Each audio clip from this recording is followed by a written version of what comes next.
Use the first derivative test to find intervals of increasing and decreasing for the function x cubed minus 3x squared minus 9x minus 1. All right, so we know that we just find the first derivative and we do like a sine table, right, or a sine chart. Okay, if f of x is negative, the function is decreasing. If the first derivative is positive, then the function is increasing. Okay, so let's go ahead, right? We'll find f prime of x in this case. It's the first derivative right here. We get what? 3x. We'll just use the power rule in this case. We get 3x squared minus 6x minus 9. Okay.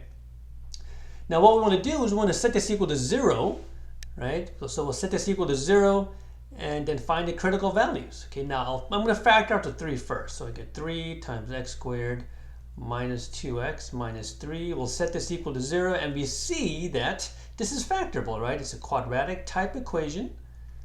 So we'll factor it like this. So we get 2 critical values here, right? We get x equals 3 and x equals negative 1. Okay. So here we can make a sine table or a sine chart, right? Here's negative 1, here's negative 3. Of course, we know that f prime of negative 1 is equal to 0, right? And f prime of 3 is equal to 0, right?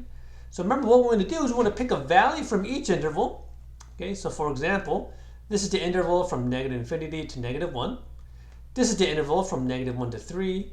And this is the interval from 3 to infinity. So we're going to pick a number from each interval and get the sign, right? Is the answer going to be positive or negative? Okay, so it doesn't really matter. Let's pick negative 2, right? Let's pick 0 and let's pick, I don't know, something like 10 here, right? It doesn't really matter as long as you pick the number in the interval. So what is f prime of negative 2? Right, I'm going to plug in negative 2. Now, what I'm going to do here is I'm not really going to get the answer. I'm just going to determine if the answer is positive or negative or not, right? Plug negative 2 in here and negative 2 in here, right? That's negative, negative, negative times negative is positive, right? So we get a positive result here. F prime of 0, right? Plug in 0 here, right? They get negative times a positive number. That gives us a negative here. Okay, and then plug in like 10, right? Here, plug in 10, we get 7 times 11 times 3. Doesn't matter what the number is, right? All that matters is the answer positive or negative or not? In this case, we get a positive. Okay.